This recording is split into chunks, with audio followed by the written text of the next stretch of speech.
देखो प्रश्न वाली 2.2 के 3.2 के फार्मूला याद करना है, समझिए कि ना।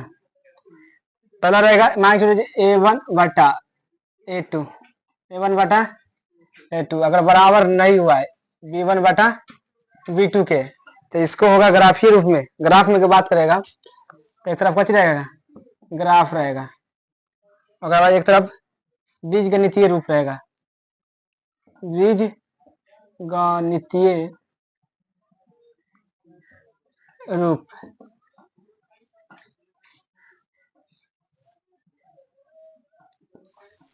अगर A1 बटा A2 बराबर नहीं हुआ B1 बटा B2 के, तो जब ग्राफ में इसको लिख सकता है प्रतिच्छेद करती हुई रेखा, प्रतिच्छेद करती हुए रेखा। अगर दोनों बराबर ना हुआ तब, ना तो उसको इन्हें लिखना केवल एक हल होता है, केवल एक हल होता है। ये सब याद रहना चाहिए कन्फर्म है। होगा बाद दूसरा में है मान लीजिए A1 बटा A2 बराबर B1 बटा B2 C1 बटा C2। अगर तीनों बराबर है, आपस में तीनों बराबर है, तो इसको कहेंगे कची संपाती रेखा। कची कहेंगे संपाती रेखा। इसमें अगर दोनों बराबर नहीं थे प्रतिच्छेद करती हुई रेखा, समझिए ना, इन्हें संपाती रेखा। उसमें लिखना है अनेक हल होता है, अनेक हल होता है। तीसरा में पहला दूसरा और तीसरा में A1 बटा A2 बराबर B1 बटा B2 बराबर नहीं होगा C1 बटा C2 के, तो इसको लिख सकते हैं समांतर रेखा। क्या कहेंगे समांतर रेखा, समांतर रेखा है रेखा, समझ गया कि ना। इसमें कोई हल ना होगा, इसमें कोई हल ना होगा, इसमें कोई हल नहीं होगा, इतना याद रहना चाहिए कन्फर्म। अगर ग्राफ खींचेंगे तो इसमें ये लिखना पड़ेगा, अगर मैथ बनाएंगे तो आंसर में यह लिखना पड़ेगा। दोनों के अलग अलग है, ग्राफ की विधि से कहेगा तो ये लिखना पड़ेगा। अगर A1 बटा A2 अगर बराबर नहीं हुआ B1 बटा B2 के, तो ग्राफ में लिखे प्रतिच्छेद करती हुई रेखा। एक बीज गणितीय रूप में कहेंगे केवल एक हल होता है, समझ गया कि ना। उसके बाद A1 बटा A2 बराबर B1 बटा B2 बराबर C1 बटा C2। अगर तीनों बराबर हो गया तो लिखेंगे संपाती रेखा। ग्राफ में संपाती रेखा। अगर बीज गणितीय की बात करेगा तो इसमें अनेक हल होता है, अनेक हल होगा। अगर इसमें फॉर्मूला की बात करेगा तीसरा में तो A1 बटा A2 बराबर B1 बटा B2 अगर बराबर नहीं हुआ है C1 बटा C2 के, तो समांतर रेखा कोई हल नहीं होगा, इसमें कोई हल ना होगा। याद होना चाहिए इतना कन्फर्म, तो समझो। प्रश्न नंबर 3.2 के 1 के पहला प्रश्न है, कहता है निम्नलिखित समस्या में रैखिक समीकरण युग्म में बनाइए। समीकरण युग्म में बनाना है, ग्राफीय विधि से हल करना है, ग्राफ से हल करना है। तो पहला है 1 के पहला में कहता है एक कक्षा 10 के 10 विद्यार्थी ने गणित के पहली प्रतियोगिता में भाग लिया, यानी कक्षा 10 में 10 को विद्यार्थी भाग लिया, समझ गया कि ना। लड़कियों की संख्या लड़कों से 4 अधिक है, तो ये प्रतियोगिता में भाग लिए गए लड़कों और लड़कियों की संख्या कितना है। पहला ने माना कि लड़कों की संख्या बराबर x और लड़की की संख्या कितना है y। कक्षा 10 में 10 विद्यार्थी भाग लिया, कितना लिया 10, तो x प्लस y बराबर 10। समीकरण 1। पुनः फिर से स्टार्ट। फिर कहता है यदि लड़कियों की संख्या लड़कों से कितना अधिक है 4 अधिक है, तो लड़कियों के y माने है ना, यानी लड़कियों की संख्या जब लिखे पुनः लड़कियों लड़कियों बराबर लड़कों की संख्या कितना अधिक है? लड़कों की संख्या प्लस में 4 अधिक है। तो लड़कियों कितना है? तो y है, माने है लड़की को y है ना माने, लड़का के माने x अब प्लस कितना हो गया 4, ये प्लस यानी आके माइनस हो जाएगा तो y माइनस एक्स बराबर 4 है। समझ आए कि ना? समीकरण 2, समीकरण 2 हो गया। अब इसको ग्राफ से बनाना है। कच्चे से ग्राफ से पहले इसको बनाते हैं समीकरण 1 से। समीकरण 1 से कितना x प्लस वाई बराबर 10, हम x बराबर 0 माना, क्या माना? 0 माना, तो y बराबर कितना आएगा? x बराबर 0 तो y बराबर 10, फिर माने x बराबर अब y बराबर मान लेते 0, मान लेते अब x बराबर 2, क्या मान लेते 2, x बराबर कितना माने तो y बराबर कितना आएगा? x बराबर 2 तो 2 प्लस होने जाएगा माइनस में चला जाएगा तो 8, y बराबर 8। ये समीकरण 1 से हुआ। अब समीकरण 2 से, समीकरण 2 से इसको करेंगे y माइनस एक्स बराबर कचिए 4, तो y इधर करेंगे अब प्लस होने जाके तो माइनस होने जाके प्लस तो हो जाएगा 4 प्लस एक्स, तो y हम x बराबर 0 मान लेते हैं, x बराबर कची माने 0 माना तो यह 0 हो जाएगा, तो ये जगह y बराबर क्या है 4 हो जाएगा। फिर x बराबर मान लो 2 माने, क्या माने 2, तो y बराबर कितना हो जाएगा? यहाँ पर 2 रखेंगे तो 4 2 6 हो गया। तो इसको ग्राफ की कॉपी बना देते हैं, x और y। x का मान हम 0 माने, कितना आया 10 आया, फिर 2 माने कितना आया 8, इसमें पार देते ग्राफ x और y। उसके बाद x बराबर 0 माने कितना आया 4, 2 माने था 6,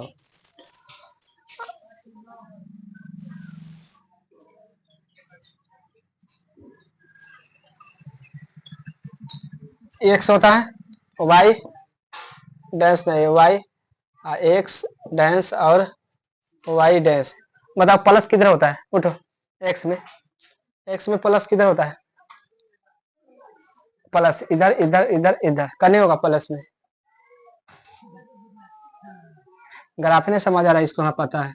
0 कॉमा 0, ये 1 हो गया, ये 2, ये 3, 4 आई 5 ई 6, कहाँ तक जाना है?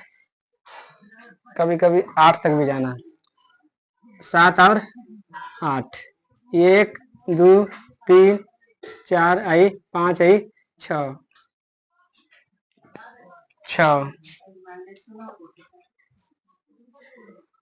7 आई 8, उसके बाद सब प्लस में है, इन्हें लिखे से कोई जरूरत नहीं है। अब यहाँ से देखो x बराबर 0 और y बराबर 10, और आगे बढ़ेगा y न हो गया ये 10, x बराबर 0, x बराबर 0 यहाँ है सबके मान, और y बराबर 10 तो एक सामने सामने जाएगा, यहाँ 10 आएगा, 0 कॉमा 10।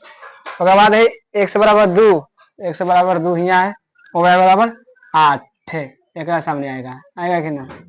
इसको ग्राफ खींच सकता है, इसमें चाहेगा नाच के कॉपी पर खींचना है, समझ गया कि ना? ये खाली केवल समझाने ला कर रहे हैं, कॉपी पर ग्राफ खिंचाता है, ऐसे नहीं खिंचाता है। उसके बाद दूसरा के समीकरण क्या बनाए हैं? पहला वाला के बनाए हैं, x प्लस वाई बराबर 10, x प्लस वाई बराबर 10। दूसरा है x बराबर 0 माने तो y बराबर 4 आया, x बराबर 0 माने तो y बराबर 4, 0 कॉमा 4। उसके बाद हम x बराबर 2 माने तो कितना आया 6, x बराबर 2 माने तो कितना आया 6, एक सामने आएगा, तो इसका मतलब ये ऐसे खिंचाएगा।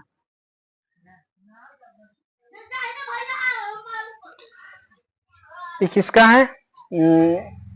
y माइनस एक्स बराबर 4, कची हो गया आंसर हो गया। समझ गया कि ना? इस तरह के ग्राफ बनाना है, कॉपी पर जाके बनाना ही या नहीं, समझ गया कि ना? देखो एक के दूसरा प्रश्न है, कहता है 5 पेंसिल तथा 5 कलम का मूल्य कितना है? 50 रुपया। जबकि 7 पेंसिल तथा 5 कलम का मूल्य 46 रुपया। तो पेंसिल और कलम का दोनों का मूल्य निकालना है। समझिए कि ना?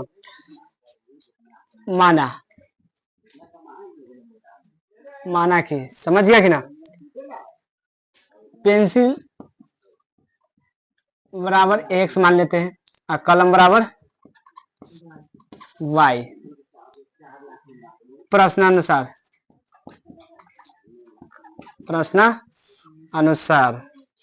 5 पेंसिल यानी 5x प्लस 7 कलम यानी 7y बराबर कितना है? 50 रुपया में खरीद लेता है। समीकरण 1। दूसरा है 7 पेंसिल यानी 7x प्लस 5 कलम यानी 5y बराबर 46 रुपया में खरीद लेते हैं। समीकरण। अब ग्राफ खींचना है, इसको कैसे करना है? ग्राफ खींचना है। पहला समीकरण 1 से, समीकरण 1 से 5x प्लस 7y बराबर 50। उसके बाद 5x करेंगे बराबर प्लस में जाके माइनस 50 माइनस 7y। x बराबर करेंगे तो जाएगा 50 माइनस 7y अब बटा में 5। अब हम y बराबर 0 मानते हैं। माना कची y बराबर पूरा के 0 हो गया। 10 पचे 50। x बराबर 10 कट गया। उसके बाद फिर हम y बराबर मान लेते हैं 5 मान लेते हैं। क्या मान लेते हैं? 5। ये सब माना है। y बराबर 5 माने तो 5 सते 35 घट गया 15 काटेगा 5 या 15। x बराबर 3। x बराबर 3 आ गया। इधर पर रखेगा 5 y के तो 5 सते 35 अब 50 में से 35 घट गया, क्या बचेगा? 15 और 15 को काटेगा 5 से तो 3 दाम में कट जाएगा। हो गया। इसको ग्राफ के स्ट्रक्चर बनाइए। x और y माने 0 कितना आया? 10। फिर माने 5 कितना आया? फिर अब समीकरण 2 से, समीकरण 2 से 7x प्लस 5y बराबर 46। तो 5y बराबर 46 माइनस 7x। अब ये x को उधर ले जा रहे हैं तो y बराबर 46 माइनस 7x अब बटा में 5। अब x बराबर हम क्या मान ले? बराबर 0 मान लेते हैं। क्या मान लेते हैं? 0। x बराबर 0 तो 0 हो गया। इसको भाग देगा ना तो y बराबर आ जाएगा, भाग देगा 9.2 आ जाएगा 9.2। फिर मानेगा x बराबर अभी मान लेते क्या है? 4 मान लेते। क्या मान लेते हैं? तो 7 चौक 28 हो जाएगा। यानी 46 में से 28 घट गया, कितना बचेगा? 6 आई घट गया यानी 1। कितना बचेगा? 16। और 16 में कैसे भाग देंगे? 5 से। 5 या 15.1 बचा 2। इतना आ गया। समझ गया कि ना? अब इसको ग्राफ के अधिक पार लेते हैं x और y। अब इसको पहले माने 0 तो कितना है? 9.2। फिर माने 4 तो कितना है? 3.2। अब ग्राफ पार लेते हैं। ये x y होता है, y प्लस में ए प्लस में ए ओ प्लस में सब प्लस में कोई माइनस में ना है तो ये सब इन्हें बनाने से कोई जरूरत नहीं है। कहते हैं पूरा 10 से तक ना है, ज्यादा नहीं है। तो ये 0 होता है। 1 2 3 4 5 6 7 8 9 और 10। 1 2 3 4 5 6 7 8 9 और 10। पहला में है 0 माने तो कितना आया? 10। x का मान 0 तो y का मान 10। ये पर आ गया 0,10। और बाद माने 5 तो आया कितना? x का मान 5 तो आया है 3। 3 के सामने जाएंगे एगा सामने आएंगे एजा पर ही है, तब 5,3 रेखा ऐसा होगा।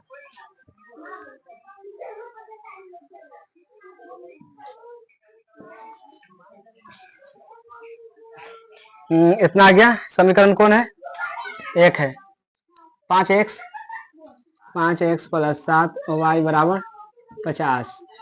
पहला हो गया। दूसरा में x बराबर 0 माने तो y बराबर 9.2 आया है। x बराबर 0 तो 9.2 यानी एक से r का मान पीछे रहेगा कि ना 0.0 और 9.2। उसके बाद हम x बराबर 4 माने हैं। क्या माने? 4 तो यह है 4 है ना, तो y बराबर 3.2 है। 3 से गाड़ी यानी एज्जा ये नहीं रहेगा। ये सब कॉपी में पढ़ा जाता है, समझ गया कि ना, ऐसे नहीं पढ़ा जाता है। इसको ऐसे करके ऐसे खींचना पड़ेगा। ये ऐसे नहीं खिंचा रहा है, कॉपी पर लाइन बाय लाइन से खिंचाता है, ऐसे नहीं खींचना है। यहाँ ये हम ऐसे समझाने ला खाली कर रहे हैं। उसके बाद एक समीकरण कितना है? 7x प्लस 5 और y बराबर 46। ये का चीज हो गया? आंसर हो गया, उतार लो।